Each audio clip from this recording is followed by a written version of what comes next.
Hello everyone, मैं रीना सिंह, आपका अपना चैनल रीना एजुकेशन पर हम लेकर आए हैं आज अपना दूसरा प्रैक्टिस सेट।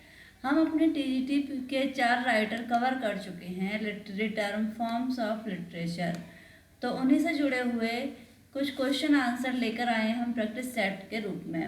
आप भी मेरे साथ साथ अपने क्वेश्चन के आंसर टिक करते जाइए और बताते जाइए कि आपने क्या स्कोर किया है। ये क्वेश्चन बहुत ही महत्वपूर्ण है आपके एग्ज़ाम को क्वालिफाई कराने के लिए, इसलिए आप सारे क्वेश्चन को टिक करें, वीडियो को अंत तक देखें और बाद में स्कोर करें अपना कि आपके कितने मार्क्स आए हैं इस प्रैक्टिस सेट में। तो बहुत इम्पोर्टेंट होने वाला है ये प्रैक्टिस सेट किसी भी एग्ज़ाम के लिए, इसमें बहुत महत्वपूर्ण क्वेश्चन है। तो आप वीडियो को बिल्कुल लास्ट तक देखें और यदि आप चैनल पर नए हैं तो चैनल को सब्सक्राइब कर लें और वीडियो को अपने दोस्तों में भी ज़्यादा से ज़्यादा शेयर करें। तो हमारा पहला क्वेश्चन है, the word class that the serve as the predicate sentence is known as, यानी वर्ड में जो वर्गीकरण है वो यूज होता है प्रेडिकेट के रूप में भी। सेंटेंस के प्रेडिकेट के बाद पहले मतलब उस सेंटेंस से, उस वर्ड से हमारा प्रेडिकेट स्टार्ट हो जाता है। तो ये कौन सा वर्ड है हमारा ऐसा जिससे क्या होता है प्रेडिकेट स्टार्ट हो जाता है, तो आप बहुत अच्छे से जानते हैं। तो वो हमारा है option number C, verb. Option number C, verb. ये ऑप्शन ज़रा थोड़े से ऊपर नीचे हो गए हैं, सी की जगह डी या डी की जगह सी, तो आप बस इसका नाम पढ़ चलिए वर्ब। हमारा सही आंसर है इसका वर्ब है। वर्ब के बाद में क्या हो जाता है, प्रेडिकेट स्टार्ट हो जाता है। दूसरा हमारा क्वेश्चन है इसका,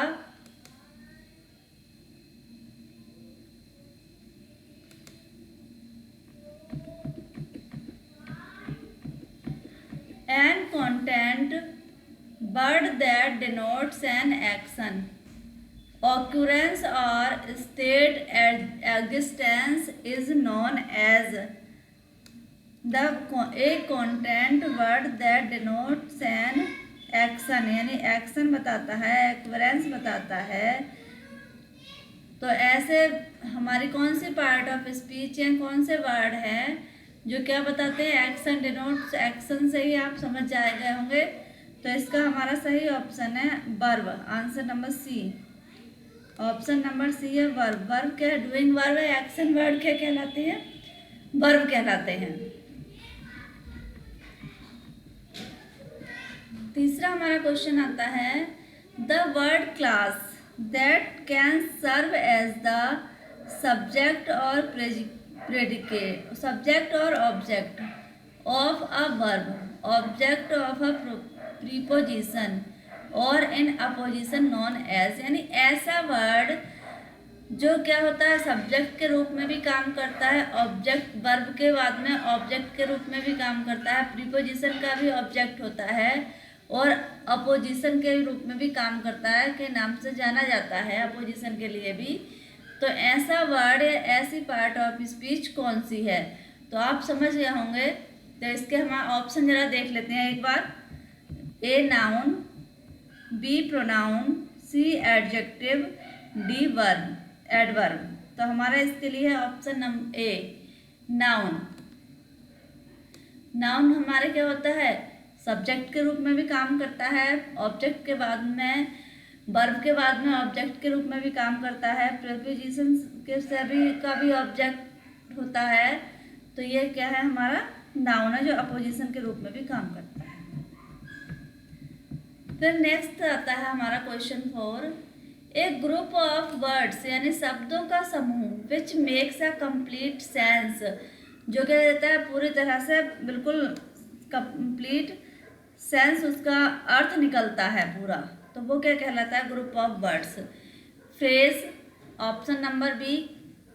option A phrase, B clause, C sentence, D none of these दीज। तो हमारा सही आंसर है इसका सेंटेंस। आप स्टार्टिंग में ग्रुप ऑफ वर्ड्स देखकर कंफ्यूज मत हो जाना, क्योंकि ग्रुप ऑफ वर्ड्स फ्रेज भी होते हैं, क्लॉज भी होते हैं, लेकिन जो कंप्लीट सेंस आता है वो आता है सेंटेंस का। आंसर नंबर सी हमारा सही है।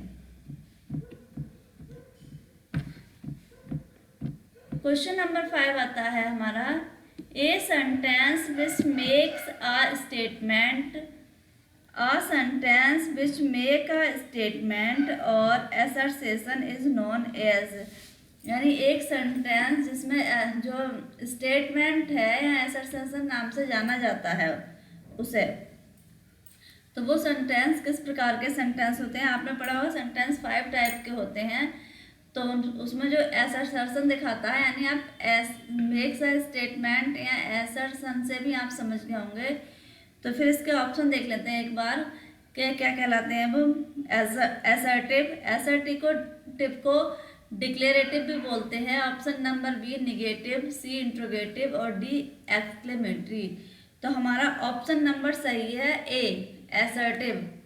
असर्शन स्टेटमेंट क्या होते हैं, असर्टिव सेंटेंस होते हैं। निगेटिव में नॉट का यूज होता है, इंट्रोगेटिव क्वेश्चन पूछे जाते हैं, और एक्सक्लेमेटरी विस्मयादि बोधक सेंटेंस होते हैं जिसमें हुर्रे वाव वर्डों का यूज होता है। फिर हमारा नेक्स्ट क्वेश्चन आता है, he is an author and publisher. तो यहाँ पर हम किस एडवर्ब का यूज करेंगे, वह कौन है, author and publisher. TO2 TOO still both. तो हमारा होगा ऑप्शन नंबर बी यहाँ पर सही, 2 TOO। वो क्या है, ऑथर और है और पब्लिशर भी है, संपादक भी है।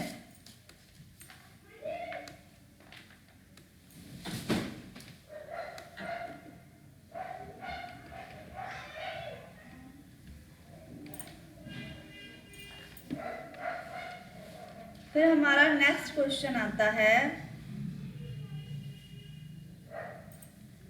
फिल इन द ब्लैंक्स में आपको सुटेबल वर्ड भरना है।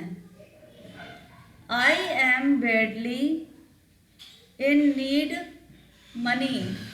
तो हमारा क्या इसमें ऑप्शन होगा, I am badly in need money. तो हमारा ऑप्शन नंबर क्या है इसमें, ऑप्शन नंबर है ए ऑफ, बी 4, सी ऑप्शन है विद और डी ऑप्शन है ऑन। तो हमारा इसका क्या होगा, option number A I am badly in need of money. Option number ए हमारा इसके लिए सही हो जाएगा।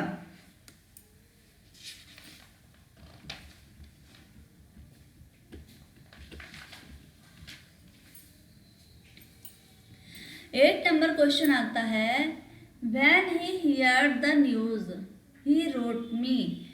जब उसने समाचार सुना, ही रोट मी उसने मुझे लिखा। तो यहाँ पर हमारा ऑप्शन है देन, बी ऑप्शन है सो, सी ऑप्शन है हैंस और डी ऑप्शन है नो वर्ड इज रिक्वायर्ड, यानी किसी वर्ड की भी यहाँ पर रिक्वायर्ड नहीं है। तो यहाँ पर हमारा ऑप्शन नंबर डी सही हो जाएगा। यहाँ पर किसी भी वर्ड की रिक्वायरमेंट नहीं होती है, कॉमे से काम चल जाता है। दोबारा से हम क्वेश्चन को देखो तब आपको समझ में आ जाएगा। When he heard the news, comma लगा हुआ है ऑलरेडी। जब उसने ये समाचार सुना तब उसने क्या, ही रोट टू मी, उसने मुझे लिखा है। तो यहाँ पर किसी भी कंजक्शन की आवश्यकता नहीं है, और ये सारे देन सो इसलिए ये सब क्या है, हमारे कंजक्शन है।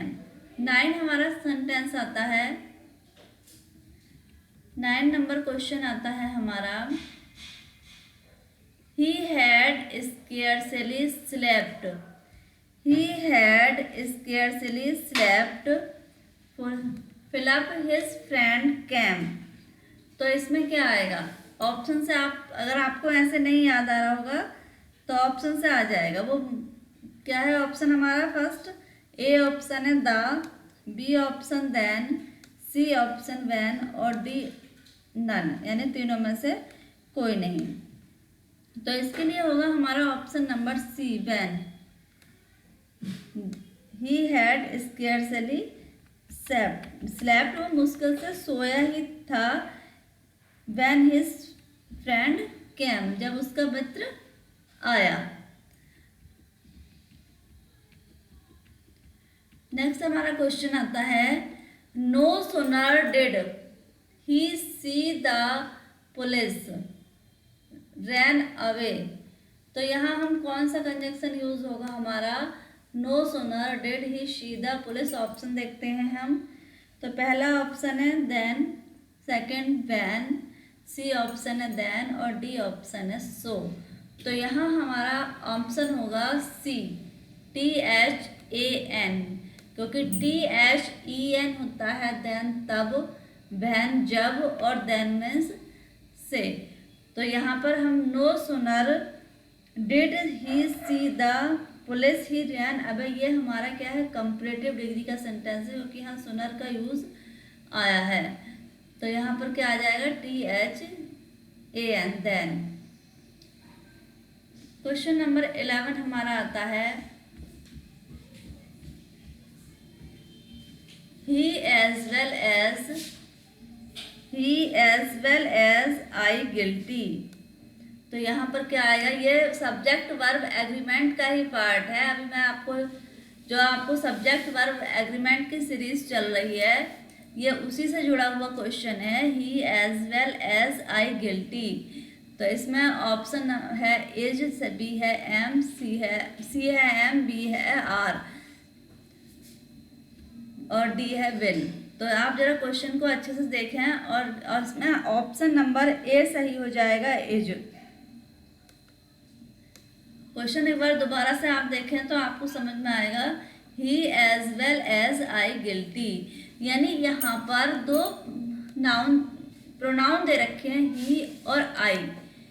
तो यहाँ पर एज वेल एज का यूज हुआ है। तो जिन सेंटेंसों में दो नाउन या प्रोनाउन से के बीच में एज वेल एज आता है, तो वहाँ जो वर्ब होती है वो एज वेल एज से पहले वाले पर्सन के अनुसार यूज होती है। यानी आई के साथ में तो एम का यूज होता है, लेकिन यहाँ वर्ब हमारी किसके अकॉर्डिंग यूज हो रही है, ही के अनुसार यूज हो रही है। तो ही के साथ इसका यूज आता है। तो आप ध्यान रखेंगे कि यदि दो नाउन या दो प्रोनाउन के बीच में एज वेल एज आए तो पहले वाले सब्जेक्ट के अनुसार वर्ब का यूज होता है, जो एज वेल एज से पहले आता है सब्जेक्ट उसके अनुसार। तो यहाँ पर ही के अकॉर्डिंग इज का यूज हुआ है।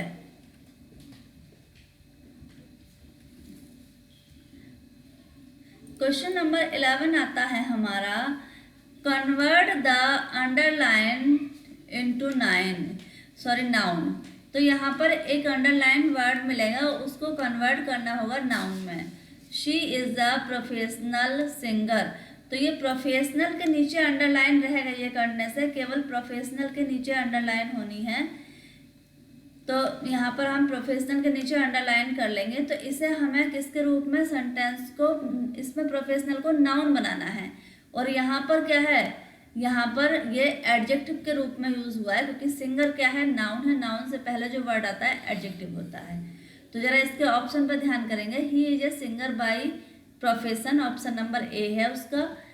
ऑप्शन नंबर बी है, C has profession and sing in it, क्योंकि, और सी है profession of singing is by her, और डी है सी सिंग्स प्रोफेशनली। तो इसके लिए हमारा ऑप्शन नंबर ए सही होगा। ऑप्शन नंबर ए हमारा सही होगा कि C is a singer by profession, यानी वो क्या है, सिंगर है बाय प्रोफेशन, यानी व्यवसाय से। और प्रोफेशन क्या आ गया हमारा, नाउन हो गया। तो हम अगला क्वेश्चन देखते हैं इसी के साथ।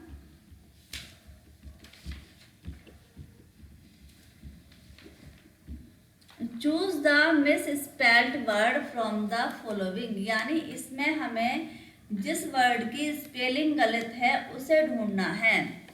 तो ए है हमारा बिलीव। तो बिलीव की स्पेलिंग हमारी क्या है, आप उससे, आई होप कि आप उससे पहले ये मिस स्पेल्ड वर्ड ढूंढ लें। तो पहला है हमारा बिलीव, BELIEV बिलीव की स्पेलिंग बिल्कुल सही है। सेकंड वर्ड है रिसीव, RECEIVE, ये भी रिसीव की स्पेलिंग सही है। सी ऑप्शन है हमारा कंसीव, CONCEIVE, ये भी सही है। और ये डी ऑप्शन है हमारा ब्रीव, तो ये स्पेलिंग हमारी गलत है, यहाँ पर BERIEVE होता। तो ये हमारा इसमें सही ऑप्शन क्या होगा, डी होगा, जिसकी स्पेलिंग मिस स्पेल्ड है यानी गलत है।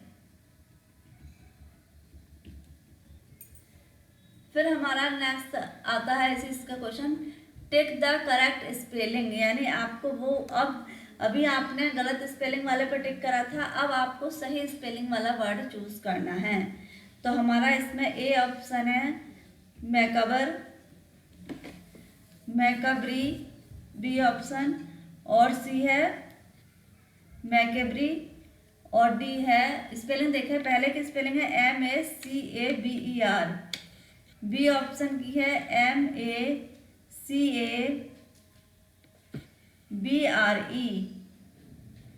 और तीसरे की है MACEBRE, चौथे की है MACBRE। तो हमारा इसका होता है सही स्पेलिंग है हमारी option number B macabre. Option number B हमारा सही ऑप्शन है, इसकी स्पेलिंग बिल्कुल सही है MACABRE। ऐसे ही वर्ड आपके एग्जाम में पूछे जाते हैं बिल्कुल सेम से। फिर नेक्स्ट भी हमारा आता है कि आपको choose the correct spelling, 4 option है उसमें सही स्पेलिंग आपको चूज करनी है। तो फर्स्ट है हमारी कोरोबोरेट, COROBORETE, हमें क्या देखनी है, सही स्पेलिंग देखनी है। बी ऑप्शन है हमारा CORBORATE,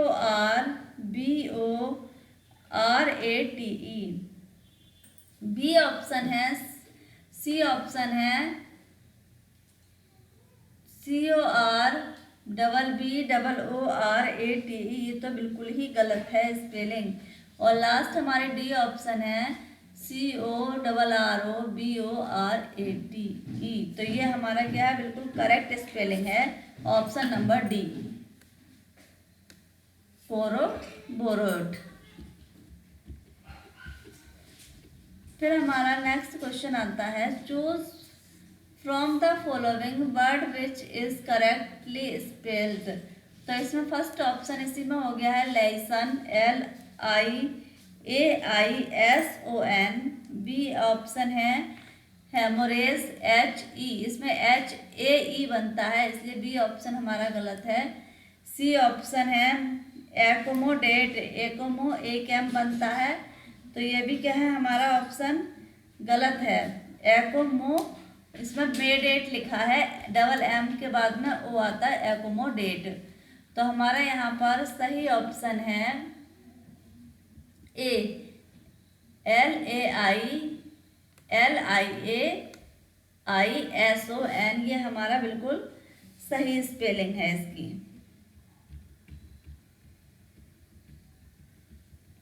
फिर हमारा 16 वर्ड आता है, one of the word is miss spelled, यानी यहाँ पर अभी हमने करेक्ट वर्ड की स्पेलिंग देखी थी, तो यहाँ भी क्या है, एक वर्ड की स्पेलिंग गलत है।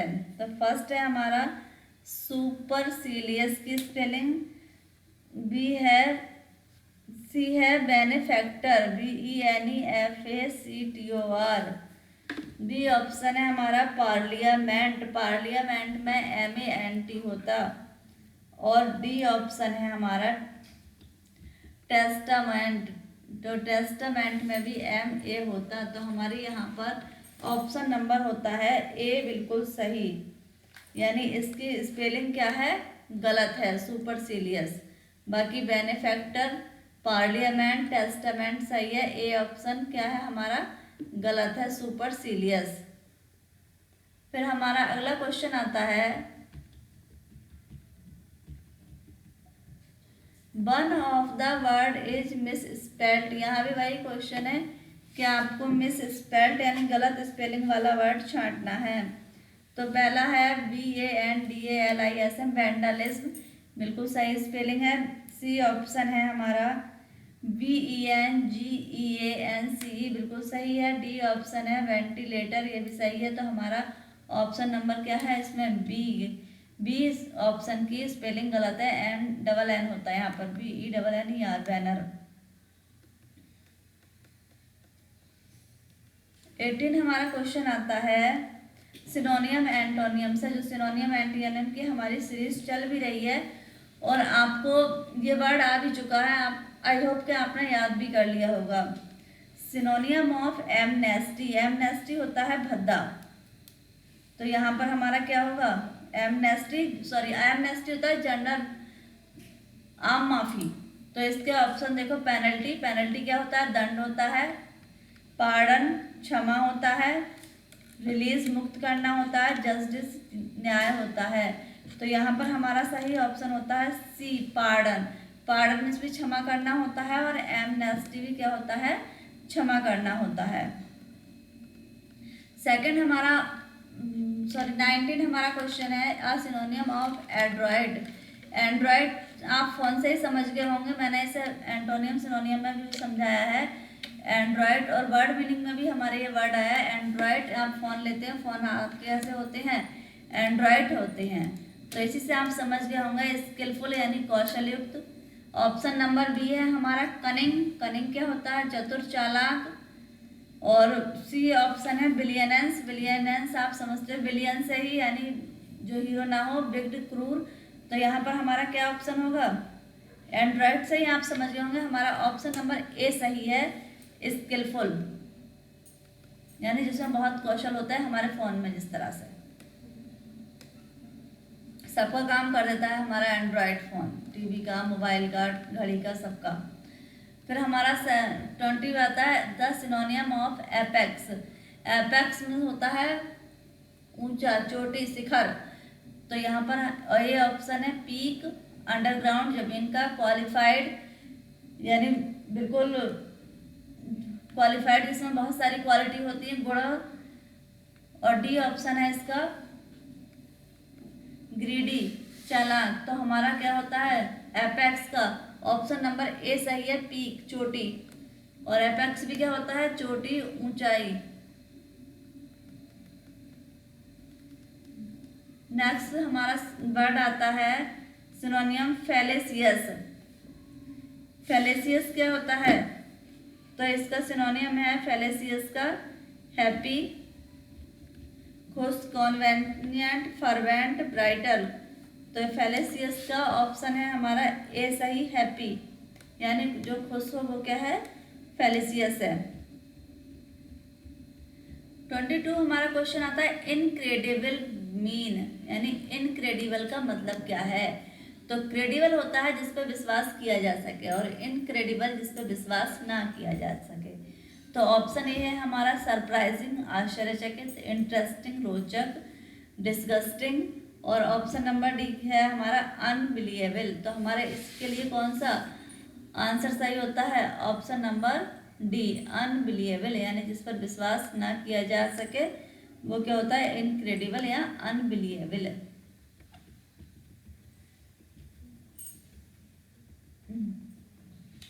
फिर हमारा नेक्स्ट वर्ड आता है, सेंटेंस आता है, क्वेश्चन आता है it is a fictional society. ये क्या होती है, एक काल्पनिक सोसाइटी होती है, साहित्यिक सोसाइटी, समाज, विच क्वाइट अपोजिट टू उटोपिया। और क्या होती है, उटोपिया का अपोजिट होता है।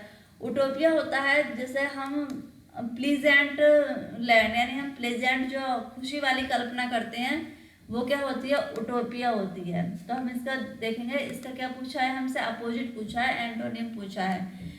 तो ए है हमारा Arcadia, option number A Arcadia. Option number C है commonwealth, B dystopia, D none of these. तो इसके लिए हमारा सही ऑप्शन है ऑप्शन नंबर बी, डायस्टोपिया। ये ऑप्शन थोड़े नंबर काउंटिंग में गलत हुए हैं, ए बी सी बी, तो आप थोड़ा सा इसे मैनेज कर लेना।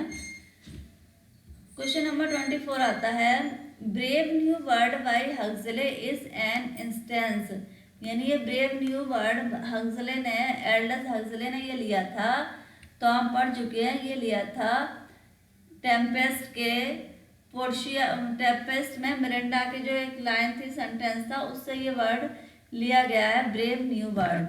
और ये क्या है, कैसा साहित्य है ये, कैंपस फिक्शन है। ब्रेव न्यू वर्ड या डायस्टोपिया फिक्शन है, मिस्ट्री फिक्शन है, या नन ऑफ दीज। तो ये कैसा फिक्शन है, साहित्य है, क्या जो है brave new word, Aldous Huxley ने जो लिया है ब्रेव न्यू वर्ड, तो ये फिक्शन है हमारा। जल्दी बताइए इसका answer. Option number B, dystopian fiction. Option number B इसके लिए सही है, डायस्टोपियन फिक्शन, यानी उटोपिया का जो एंटोनियम है डायस्टोपियन फिक्शन क्या है, brave new word.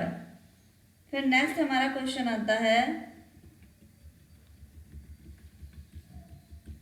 A short descriptive poem, यानी छोटी वर्णनात्मक एक कोई पोयम, छोटी वर्णनात्मक पोयम रूरल और पास्टोरल लाइफ, यानी एक ग्रामीण एरिया से ली गई, पास्टोरल लाइफ से ली गई, तो वो क्या किस नाम से जानी जाती है।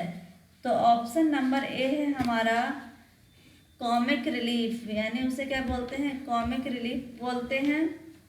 बी, इंटरल्यूड बोलते हैं, एक्लॉग बोलते हैं, या पास्टोरल बोलते हैं। रूरल एरिया से ली गई कोई पोयम क्या कहलाती है। तो जल्दी से इसका आंसर दीजिए, क्योंकि मैंने आपको ये पढ़ा दिया है। तो ये कहलाती है पास्टोरल। ऑप्शन नंबर सी है इसका, पास्टोरल नहीं, इसका है एक्लॉग। पास्टोरल तो इसमें दिया ही है। एक्लॉग क्या होती है, ग्रामीण क्षेत्र से जुड़ी हुई, इसमें एक्लॉग भी हो सकती है और पास्टोरल भी हो सकती है, क्योंकि ये दोनों ही क्या होती है, ग्रामीण एरिया से जुड़ी हुई पोयम या कविताएं शॉर्ट होती हैं, लेकिन पास्टोरल थोड़ी सी लंबी हो जाती है। एक्लॉग क्या होती है, शॉर्ट होती है, छोटी है, इसीलिए इसका ऑप्शन आप थोड़ा सा ध्यान से देखेंगे तो क्या होगा, एक्लॉग होगा। फिर हमारा क्वेश्चन नंबर 26 आता है, which kind of poetry has something of obeisant motive, और इसका मतलब फॉर्मूला क्या है, where are they for lamenting past. तो ये क्या है, ओबिसेंट मोटिव, ये क्या है। ऑप्शन है इसके लिरिक, ओबिसेंट मोटिव क्या है, लिरिक है, बैलाड है, एलेजी है। लिरिक, बैलाड, एलेजी, और ऑप्शन नंबर डी है इसका एपिक। तो क्या कहते हैं, इस तरह की पोयम को जो क्या हो, ओबिसेंट मोटिव फॉर्मूला पे हो, where are they for lamenting the past. तो आप इसे समझ गए होंगे, यह है हमारा ऑप्शन, इसका आंसर इसका बी, एलिजी। ओबिसेंट मोटिव के फॉर्मूला से ली गई है ये, तो इसे बोलते हैं पोएम को, पोएट्री को एलिजी। एपिक क्या होता है, एपिक एक महाकाव्य होता है। Climax is a Greek word, climax is a Greek word which signifies, यानी किसके रूप में क्लाइमैक्स को सिग्निफाइज किया गया है, क्या माना जाता है। तो देखो, जो ये क्लाइमैक्स होता है ये ड्रामा में होता है। ड्रामा में रिजोल्यूशन से पहले क्या होता है, यानी जब एक्सपोजिशन होता है, प्ले शुरू होता है, तो वो ऊपर को जब राइजिंग एक्शन में बढ़ता है तो उसके बाद में क्या आता है, क्लाइमैक्स आता है। तो ये सिग्निफाइज ग्रीक वर्ड से लिया गया और ग्रीक वर्ड में क्लाइमैक्स को क्या बोलते थे। तो इसका ऑप्शन नंबर ए है लैडर, सिस्टम, पैटर्न, नन। तो इसके लिए हमारा ऑप्शन होता है ए सही, लैडर यानी सीढ़ी। राइजिंग एक्शन के बाद में क्लाइमैक्स आता है और इसे ग्रीक वर्ड में लैडर बोलते हैं।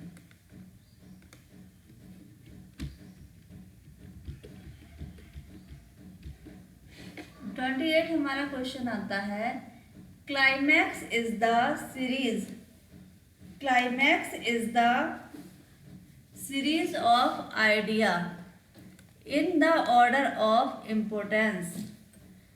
तो ये इसके ऑप्शन देखते हैं। क्लाइमैक्स क्या है, सीरीज ऑफ आइडिया यानी विचारों का क्रम है। तो इसमें क्या आएगा ऑप्शन में, देखो descending, ascending, lower, Oval.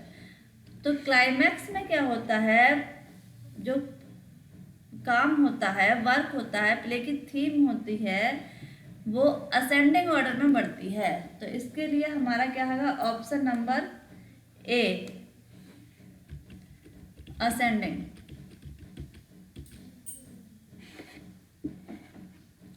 Twenty 29 हमारा क्वेश्चन आता है, to gossip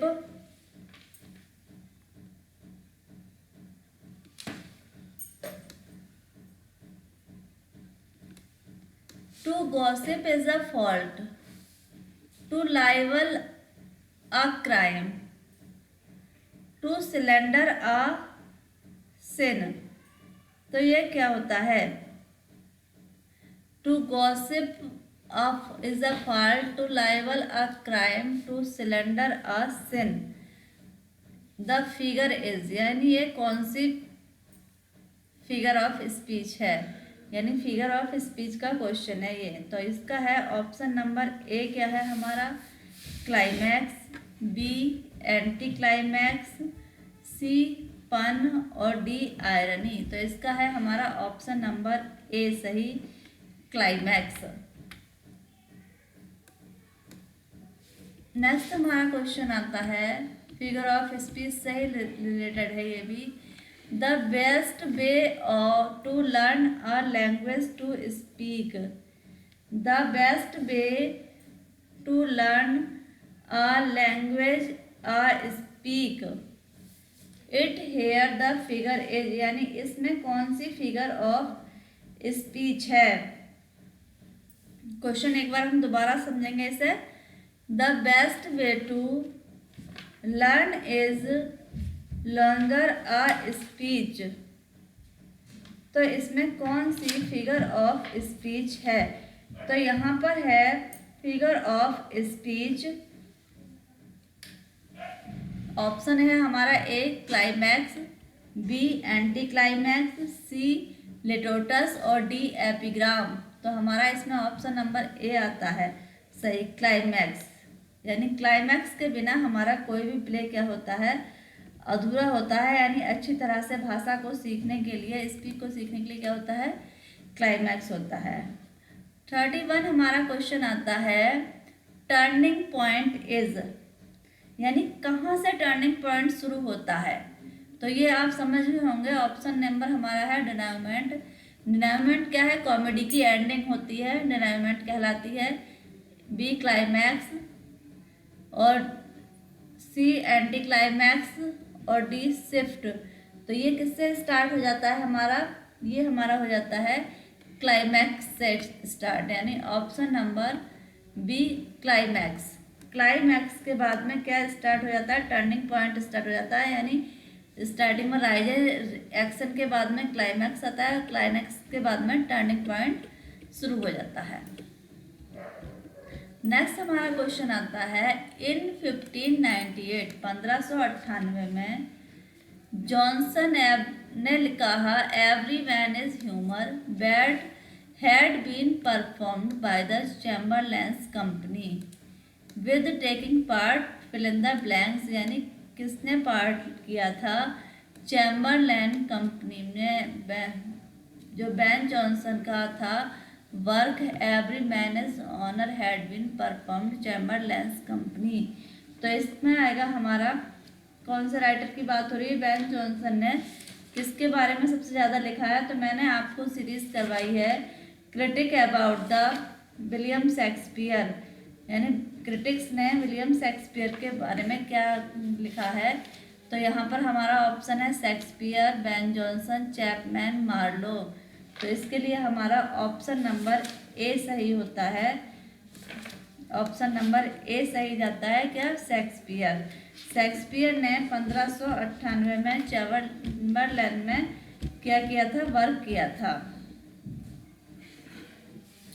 Who wrote Shakespearean comedy 1938 and Shakespearean tragedy? ये किसने लिखा है, शेक्सपियरियन ट्रेजेडी और शेक्सपियरियन कॉमेडी।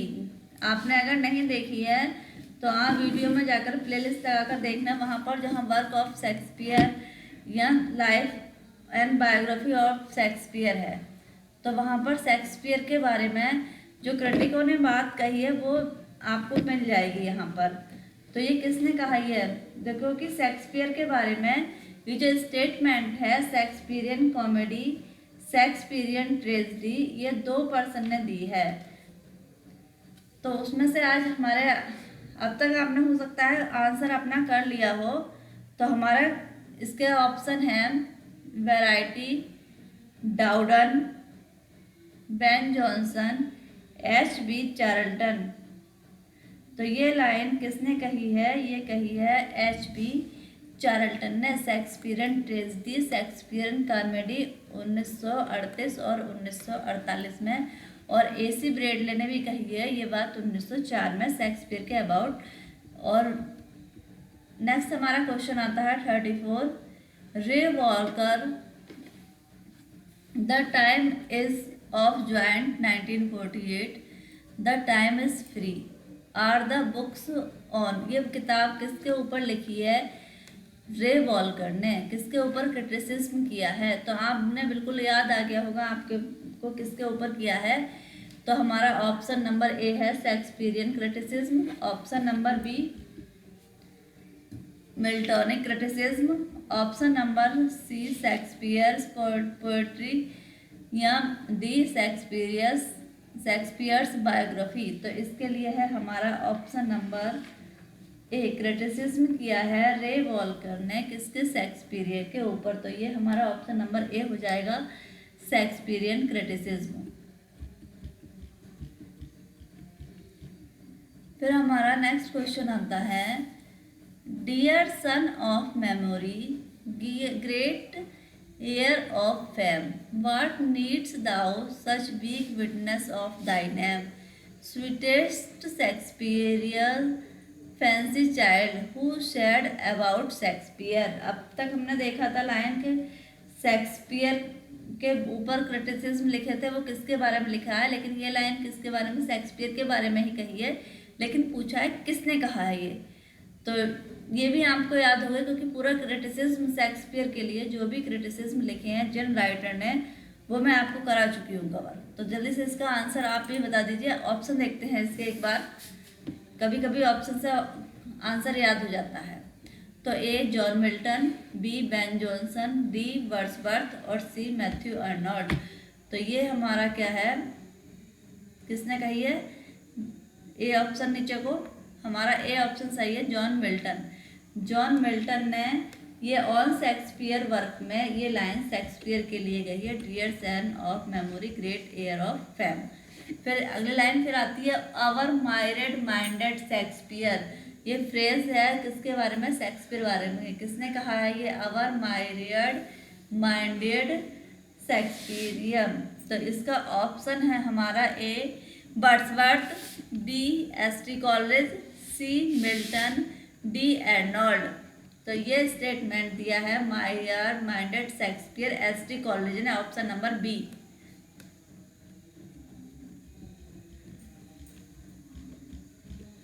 फिर नेक्स्ट क्वेश्चन आता है हमारा, as ever in my great taskmaster's eye this is of Milton, who composed on his being arrived at the age of। तो ये लाइन किसने बोली है? मिल्टन ने बोली है। और ये कितनी एज में बोली है? मिल्टन का आपको पूरा वर्क मैं कंप्लीट करा चुकी हूँ 2 वीडियो में, पैराडाइज लॉस्ट और उसके साथ। तो आप बता देंगे इसे कि कितनी एज थी? On his being arrived at to the age of, option number A 23, 24, 25 तो इस और 26। तो इसके लिए हमारा ऑप्शन नंबर ए 23।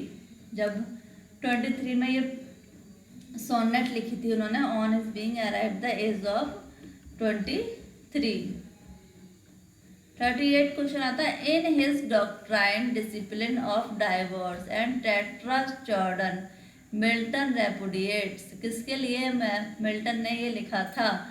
तो इसका ऑप्शन है हमारा मैरिज, ए ऑप्शन है मैरिज, बी ऑप्शन है लव, ऑप्शन नंबर सी है रोमांस और डी है सेक्स। तो इसका है आंसर नंबर ए मैरिज। अपनी अनहैप्पी मैरिज के बाद में जॉन मिल्टन ने ये वर्क लिखा था इन his doctrine and discipline of divorce, और इसके बाद में उन्हें डाइवोर्सर भी बोला जाता है। जॉन मिल्टन को बोला जाने लगा था। 39 क्वेश्चन आता है हमारा आज का, For I thought it best to be traveling at my ease for intellectual culture, while my fellow countrymen at home were fighting for liberty, who gave up traveling with this plea। ये line किसने बोली है? तो ये line बोली हैं, option हम देखेंगे इनके,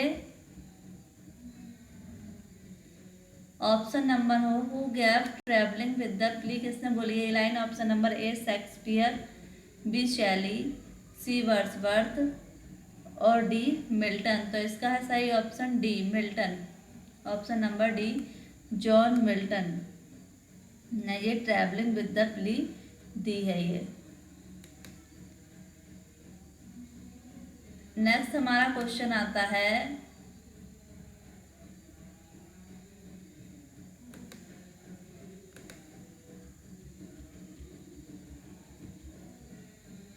in the sonnet methought I saw my late espoused saint Milton celebrate his. Milton ने किसकी याद में ये लाइन, ये सोनेट लिखी है? मिथाउट I saw my late espoused Saint.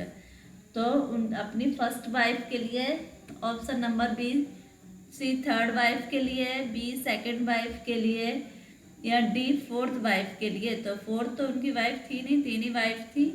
तो ये बोला है उन्होंने अपनी सेकंड वाइफ के लिए, option number B second wife के लिए उन्होंने ये सोनेट लिखी थी, मी thought I saw my late espoused Saint.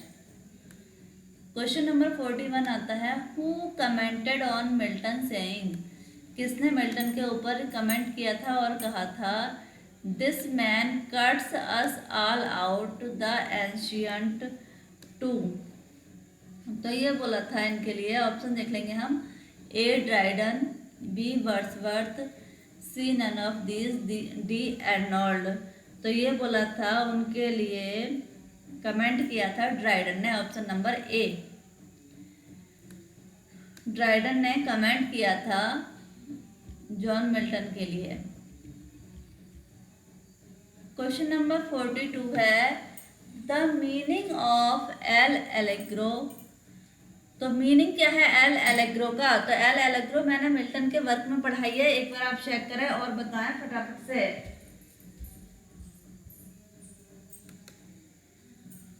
कि एल एलेग्रो का मीनिंग क्या है? तो एल एलेग्रो का मीनिंग ऑप्शन से आप देखेंगे, ए ऑप्शन है जॉयस और हैप्पी मैन, मेलैंकली और sad man, heavenly. B option है द मेलैंकली और सैड मैन, सी ऑप्शन है the heavenly man after death, या डी ऑप्शन है नन ऑफ दीज। तो एल एलेग्रो का मतलब है ऑप्शन नंबर ए, जॉयस और हैप्पी मैन।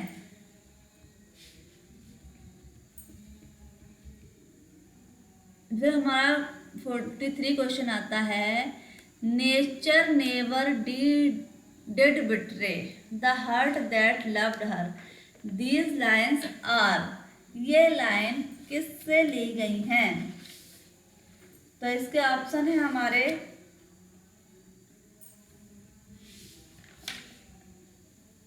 डैफोडिल्स, डैफोडिल्स किसका वर्क है? डैफोडिल्स विलियम वर्ड्सवर्थ का है। सोलिटरी रीपर, टू मिल्टन और टेंटन एवे, चारों ही वर्क किसके हैं? विलियम वर्ड्सवर्थ के। यानी ये तो क्लियर है कि विलियम वर्ड्सवर्थ के वर्क से ही ली गई है, लेकिन ये ली किस वर्क से गई है? विलियम वर्ड्सवर्थ के। तो इसका हमारा सही ऑप्शन है नेवर डिड बिट्रे। अगर आपने लाइनें ढंग से पढ़ी होंगी, क्योंकि लाइनें भी मैंने कवर करवा चुकी हूँ अपने वीडियो में, पॉपुलर लाइनें विलियम वर्ड्सवर्थ के वर्क की। तो इसकी ये popular line never did betray, बार बार बोल रही हूँ, आप इसका अपना आंसर भी साथ साथ टिक करते जाइए कि ये लाइन किस वर्क की है? विलियम वर्ड्सवर्थ के, नेवर डिड बिट्रे। तो ये लाइन है टेंटन एवे की। इसके लिए हमारा ऑप्शन नंबर होता है डी सही।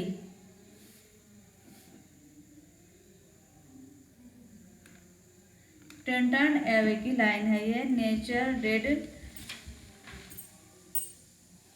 नेक्स्ट हमारा क्वेश्चन आता है, Wordsworth mention about Burns and Chatterton in the poem. मतलब वर्ड्सवर्थ ने मेंशन किया है किसके बारे में? बर्न्स और चैटरटन के बारे में अपनी पोएम। कौन सी पोएम में वर्ड्सवर्थ ने मेंशन किया है? किसके बारे में? बर्न्स एंड चैटरटन के बारे में। तो इसमें फर्स्ट ऑप्शन है हमारा resolution and independence, resolution and independence. Option number B है माइकल। ऑप्शन नंबर सी है to Milton. Option number D है नन ऑफ दीज। तो विलियम वर्ड्सवर्थ ने किसके लिए ये बोला है? रिजोल्यूशन, जो अब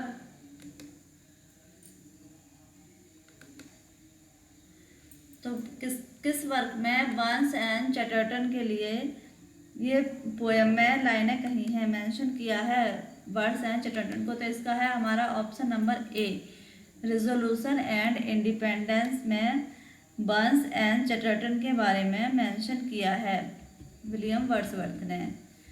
45 क्वेश्चन है, not without hope we suffer we mourn, where does this line appear? ये लाइन कहाँ आई है? Not without hope we suffer and we mourn.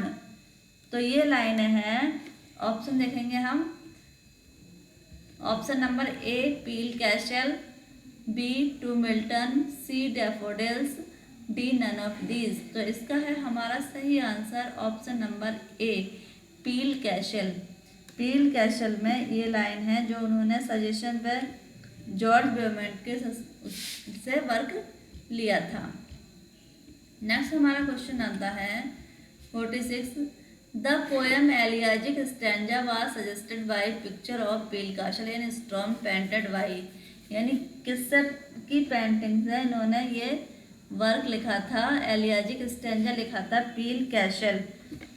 तो इसके हमारे ऑप्शन हैं sir George Beaumont, Raphael, Michelangelo या नन ऑफ दीज। तो इसके लिए हमारा option number A sir George Beaumont की पेंटिंग से ये वर्क उन्होंने लिखा था विलियम वर्ड्सवर्थ ने, एलियाजिक स्टैंजा पील कैसल। और आप कमेंट बॉक्स में मुझे आप बताएंगे कि ये पील कैसल इन स्टॉर्म किसके ऊपर उन्होंने एलिजी लिखी थी। फिर नेक्स्ट क्वेश्चन है Milton thou shouldst be living at this hour, ये किस वर्क में लाइन अपीयर हुई है? तो Peele Castle, option number A है इसका पील कैशल। बी है द वर्ड, यानी पील कैशल किसका? विलियम वर्ड्सवर्थ का। ये तो क्लियर हो गया कि ये लाइन क्या है, विलियम वर्ड्सवर्थ की लाइन है और उन्होंने एक वर्क लिखा था जॉन मिल्टन के ऊपर। ऑप्शन नंबर सी इसका है हमारा option number C to Milton. London 1802 नाम से भी जाना जाता है ये वर्क। तो इस वर्क में ये लाइन उन्होंने दी है Milton thou shouldst be living at this hour. 48 question आता है his plots are not unwinding skin. His plots are not unwinding of a second of complicated happening. His climax are good. His statement of coitus about. तो ये किसके बारे में है? Milton, Shakespeare, Galsworthy और हमारा डी ऑप्शन है शाह। तो ये किसके बारे में, किसके अबाउट ये लाइन कही गई है? His plots are not the unwinding of a second complicated happenings, his climax are good, his statement courts of a. तो ये लाइन बोली है किसके बारे में है ये लाइन, ये स्टेटमेंट? तो ये है हमारा option number C Galsworthy. Option number C Galsworthy के बारे में ये स्टेटमेंट है।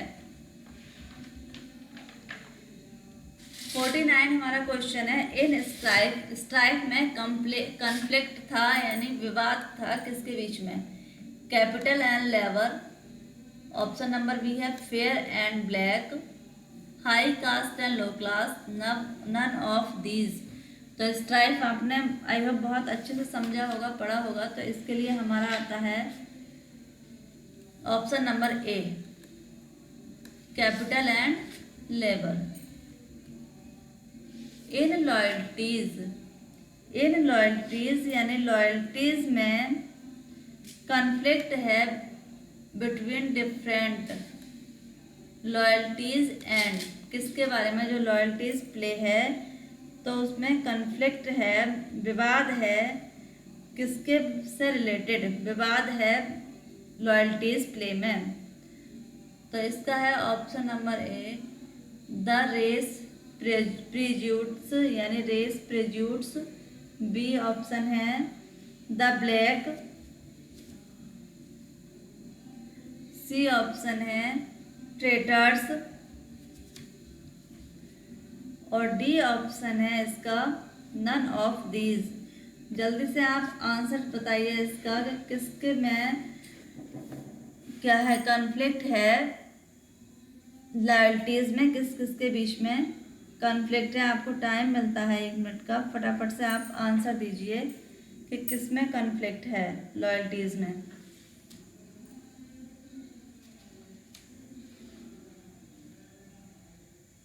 जल्दी से आप अपना आंसर दीजिए। तो इसमें ऑप्शन है हमारा आंसर है A the race prejudice. The race prejudice क्या है? इसका सही आंसर है लॉयल्टीज का गलत होता है different loyalties and the race prejudice. Next हमारा क्वेश्चन आता है in justice the conflict is between and individual and. Justice में किसके बीच में विवाद था, संघर्ष था प्ले में?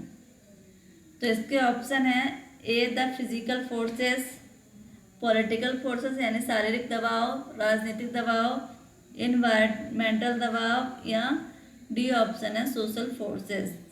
तो इसमें एक अकेले व्यक्ति और ऑप्शन नंबर डी इसका सही जाता है सोशल फोर्सेस के बीच में क्या था, विवाद था।